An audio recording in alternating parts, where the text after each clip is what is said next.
So I think all these things are connected as we go, weaving our way on this meandering journey towards a possible new kind of enlightenment. But at the heart of it all is an approach to consciousness, a massively difficult subject, made more difficult because we are both the subject and the object of the inquiry. And there's always a risk, which has been found in other disciplines, that the fact that we are both the subject and the object of inquiry makes it almost impossible to come to any definitive conclusion. I think this was found in the field of mathematics and in physics. Heisenberg uncertainty principle. It's a self-referential loop that we get caught up in. Consciousness. How can something that is basically material, a wet blob of goo inside our brains, account for ideas and thoughts and feelings and your intuitions and your imagination and how you perceive the world, and is my red your red, and all of that hard stuff that's been around in our conversations, I think, since 1990s. I think so.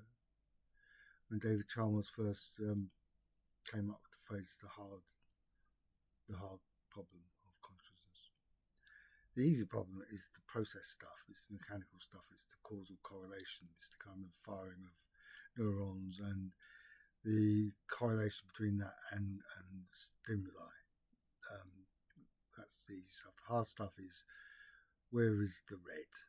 It doesn't live anywhere, it doesn't exist anywhere, but we can close our eyes and we can see it, and we can do the same with a giraffe or a unicorn.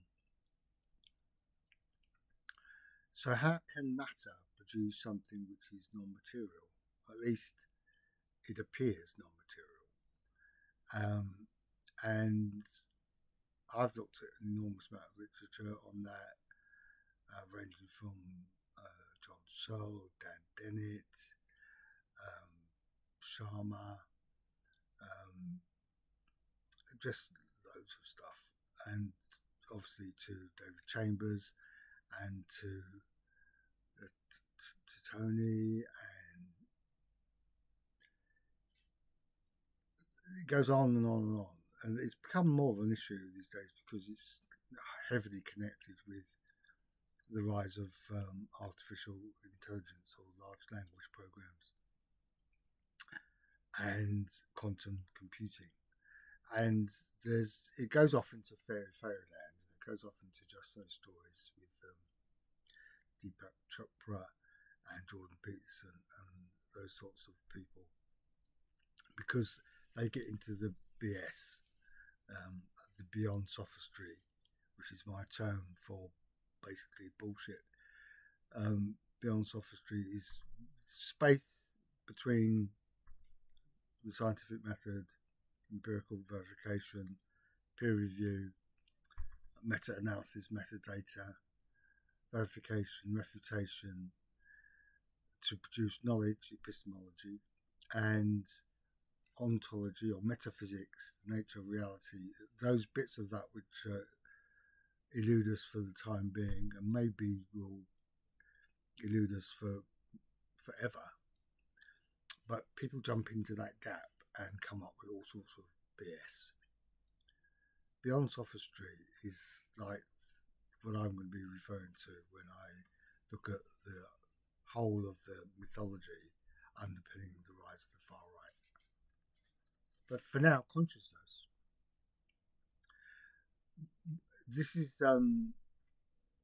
my view, obviously, and I'm going to veer towards subjective opinion, and the subjective opinion, it may be pretty much ill-informed, but it's a judgment based upon looking at the approaches that are taken, and most of the approaches taken start with the usual kind of supposition about defining the thing, what is consciousness, and the definitions vary considerably from those of the Steven Pinker kind of view, which is computational.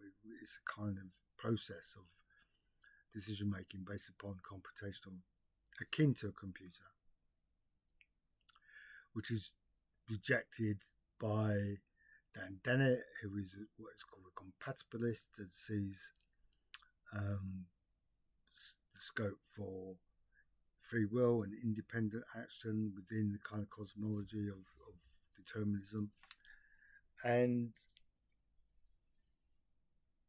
many others will vie between forms of dualism. David Chalmers is recently coming down more in favour of a form of dualism in which the mind-body dualism established by Descartes as separate, distinct things, but always struggle with the, if they're separate, how do they relate to each other issue.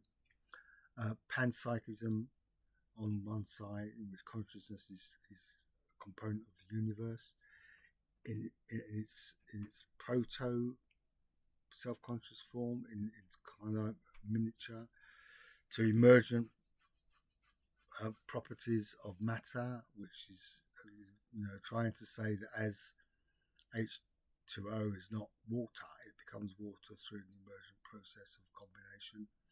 As the cake is not in itself soft and spongy, it does so in the process of being made. The sponginess emerges as a property of those kind of conflated elements coming together. And then we've got of late the kind of view that consciousness may be associated with quantum mechanics. And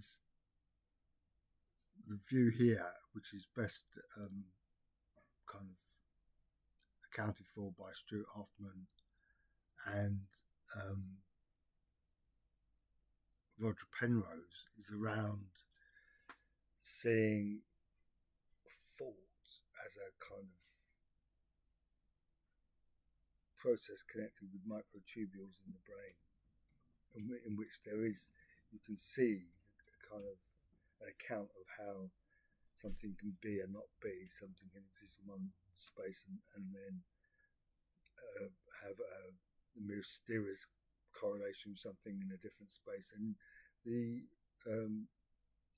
results of the observer effect. Anyway, that's all much for muchness. There's a lot of stuff going on there, and I will be touching on some of it. I just want to set out my story for the moment. The bit that's missing in most of the accounts that I've seen is, with the exception of Alve Noe, Noe, is consciousness being embodied. So yes, consciousness as the brain, in the brain, definitely. We know that from seeing accidents that affect the brain affect consciousness, and we know it in seeing the deterioration of the brain leading towards Alzheimer's and other forms of dementia. So there's definitely a necessary correspondence between the brain and consciousness, but I don't think that's anywhere near all of it. By embodied, I mean that the brain is part of the body, and that is important in terms of how it influences consciousness. By the way, this is a little bit flippant, but I see consciousness as more of a verb than a noun. It's more to do with action and activity.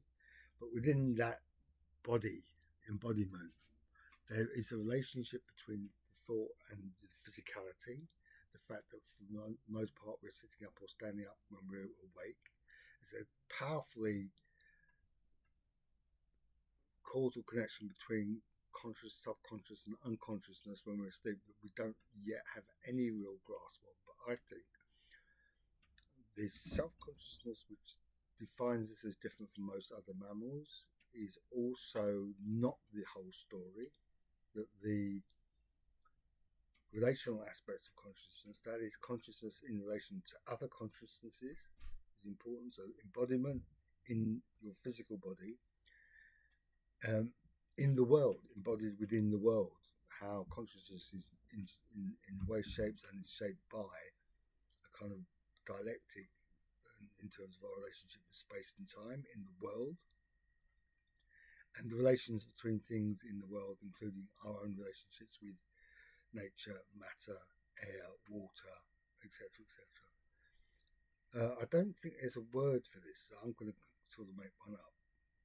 But it's a consciousness that is holistic and ecological and hugely cultural and social. Right? So I'm coming at this from a very different perspective from the kind of reductive ones that try to reduce consciousness to its parts, or to the panpsychic ones, which I just think is guesswork and wishful fulfillment kind of stuff. It's on a beyond sophistry. It's a BS kind of account, which has got many adherents at the moment, because it tries to do something which I think is necessary, which is to see how it is possible that materialism, physicalism, can also give rise to consciousness, which is, I think, a non-physical property. But I think it's a non-physical property of material.